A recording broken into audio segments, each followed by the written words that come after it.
हाँ तो बच्चों, आज हम लोग चैप्टर फर्स्ट रेशनल नंबर पढ़ेंगे। चूँकि स्क्वायर एंड स्क्वायर रूट हम लोग पढ़ रहे थे ना, तो स्क्वायर एंड स्क्वायर रूट का वीडियो डाउनलोड हो गया है ना। हम भी कुछ बताए हैं और कुछ दूसरे सर डाउनलोड कर दिए, तो आज तो वो चैप्टर हो गया, समझ लो। और अगर दिक्कत होगी तो क्लास में हम लोग जब मिलेंगे तो प्रॉब्लम सॉल्व कर लेंगे। आज हम लोग रेशनल नंबर शुरू करते हैं। Rational number, rational number means होता है परिमेय संख्या। क्या होता है? परिमेय संख्या। ठीक है। अब सबसे पहले रेशनल नंबर है क्या, इसको हम लोग जान लें।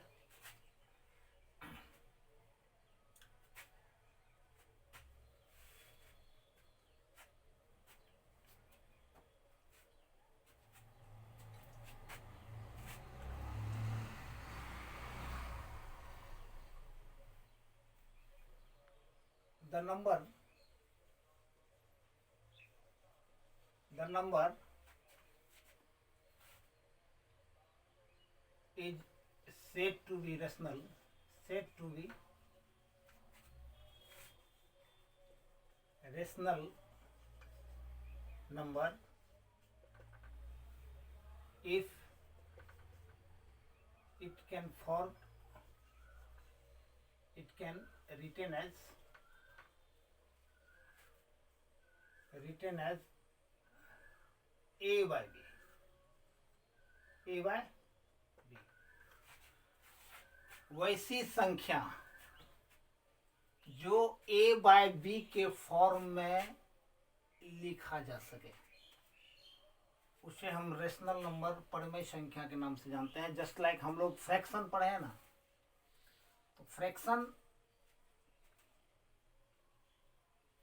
का डिफिनेशन और रेशनल नंबर का डिफिनेशन बिल्कुल मिलता जुलता है ना।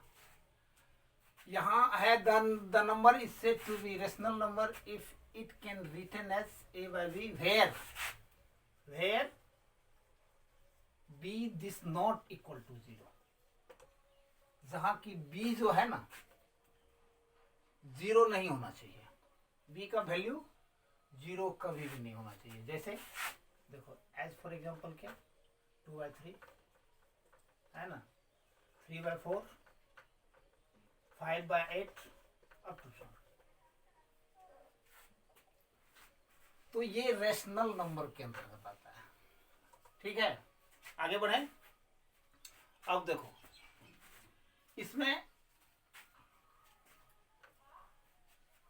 पॉजिटिव रेशनल नंबर क्या होता है? Positive rational number, positive rational number में नोमिनेटर और डिनोमिनेटर दोनों पॉजिटिव होना चाहिए, या नोमिनेटर और डिनोमिनेटर दोनों नेगेटिव होना चाहिए, तब यह पॉजिटिव रेशनल नंबर होगा।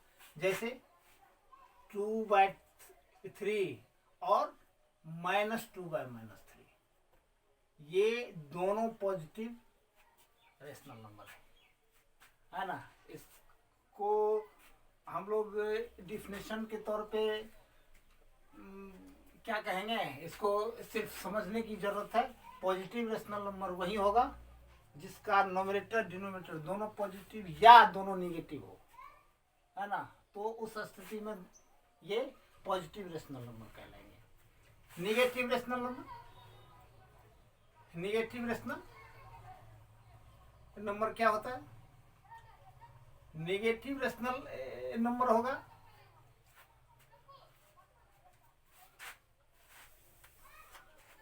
इसका एग्जांपल क्या, -2/3, -4/5 etc, है ना। यानी कि ऊपर वाली संख्या यानी कि न्यूमरेटर वो निगेटिव होना चाहिए, ऊपर जो है वो निगेटिव होना चाहिए, तब ये या निगेटिव रेशनल नंबर।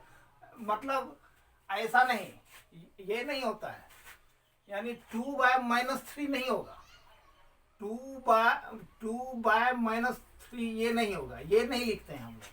अगर इसको भी हम कहीं कहीं बुक में देखते हो तो इसको हम -2/3 लिख सकते हैं, सही फॉर्म यही है ना। तो विद्यार्थी को कंफ्यूज करने के लिए इस तरह से लिखा जाता है, लेकिन डिनोमिनेटर निगेटिव नहीं होता है, ठीक है। चलो आगे बढ़ें, चलिए आगे बढ़ते हैं फिर।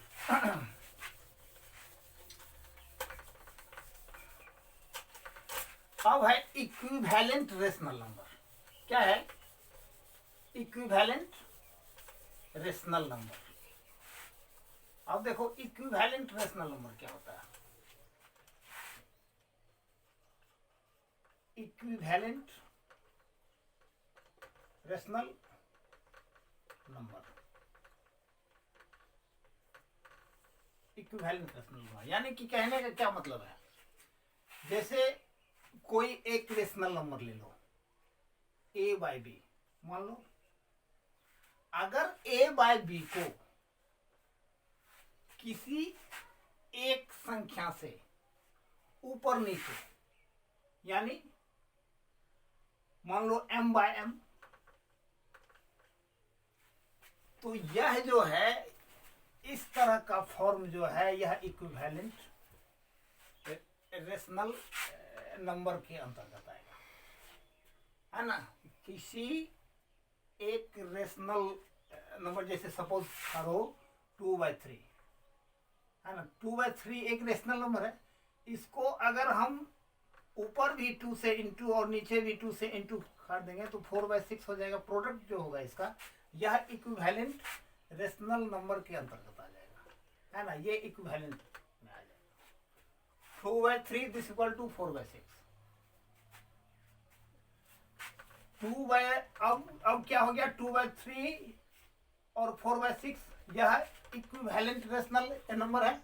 इसको अगर चाहेंगे तो चेक कर लेंगे डूइंग क्रॉस मल्टीप्लीकेशन करके। Doing 2 × 6 this equal to 4 × 3। अब देखो ये भी 12 और ये भी 12, इस तरह से हम इसको कहते हैं ये दोनों इक्विवेलेंट रेशनल नंबर है, ठीक है। दूसरा रूप क्या है? दूसरा रूप क्या है? अब देखो जैसे ये 10/12 एक रेशनल नंबर है। ये क्या है? यह भी तो एक रेशनल नंबर है। इसको एक ही नंबर से अगर ऊपर भी और नीचे भी अगर हम डिवाइड कर दें तो ये क्या हो जाएगा, 5/6।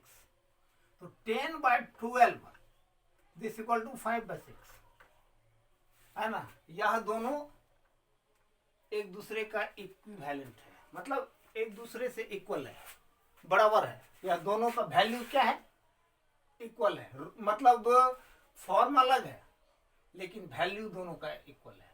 तो इस तरह से यह दोनों रेशनल नंबर क्या होगा, तो इक्विवेलेंट रेशनल नंबर के अंतर्गत आएगा। इसको भी चेक कर लो, है ना। तो चेक कैसे करेंगे हम लोग, तो 10 × 6 5 × 12, ये भी 60 और ये भी 60, दोनों इक्वल हो गया। इस तरह से हम कहेंगे जो ये दोनों क्या है, इक्विवेलेंट रेशनल नंबर है। अंडरस्टैंड, समझ में आ रही है? अब चलिए आगे बढ़ते हैं हम लोग। आगे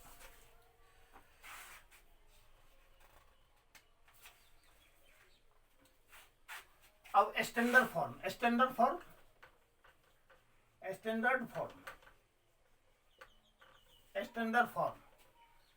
रेशनल नंबर को स्टैंडर्ड फॉर्म में कैसे लिखेंगे? स्टैंडर्ड फॉर्म यानी कि उसका छोटा रूप, है ना।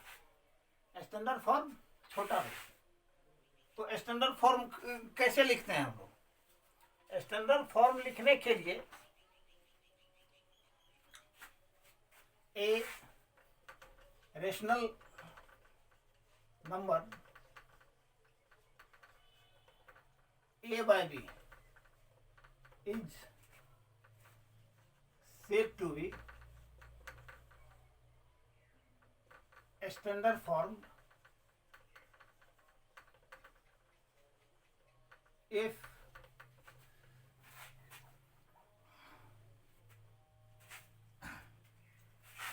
HCF of A and B this equal to 1।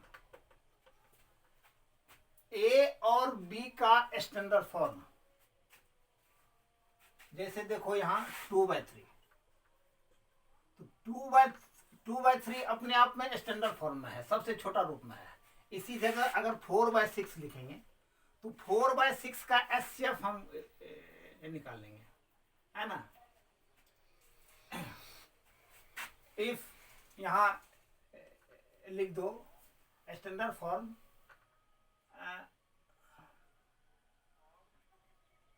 अच्छा पहले इसको समझ लेते हैं। 2/3 हो गया, 2/3 अपने आप में स्टैंडर्ड फॉर्म है। 4/6 तो 4/6 का एचसीएफ ऑफ 4/6 क्या हो गया, HCF of 4 and 6, 4 and 6 this equal to 2। तो एचसीएफ तो इसका 2 हो गया, तो 4 में भी 2 से भागा दे दो और 6 में भी 2 से भागा दे दो, यानी कि 2/3 ये हो गया। ये 4/6 का स्टैंडर्ड फॉर्म हो गया 2/3। तो इसी तरह से हम लोग स्टैंडर्ड फॉर्म निकालते हैं, है ना।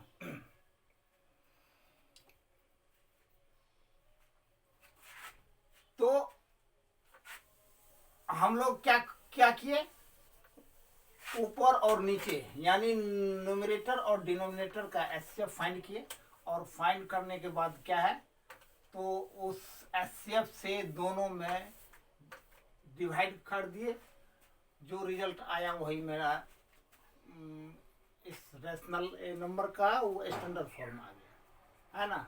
यहाँ हम लोग थोड़ा सा क्या लिखे हैं, a rational number a by b is said to be standard form if HCF of a and b. ये तो ठीक है, ये तो ठीक लिखे, है ना।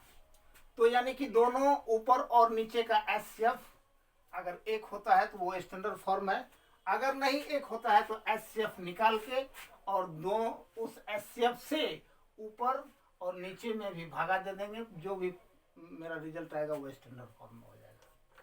ठीक, आगे बढ़ें, चलो अब थोड़ा सा हम लोग आगे बढ़ते हैं।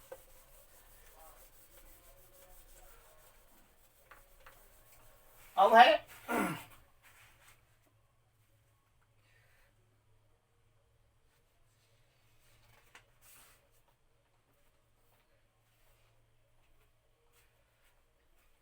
कितना देर मिलेगा,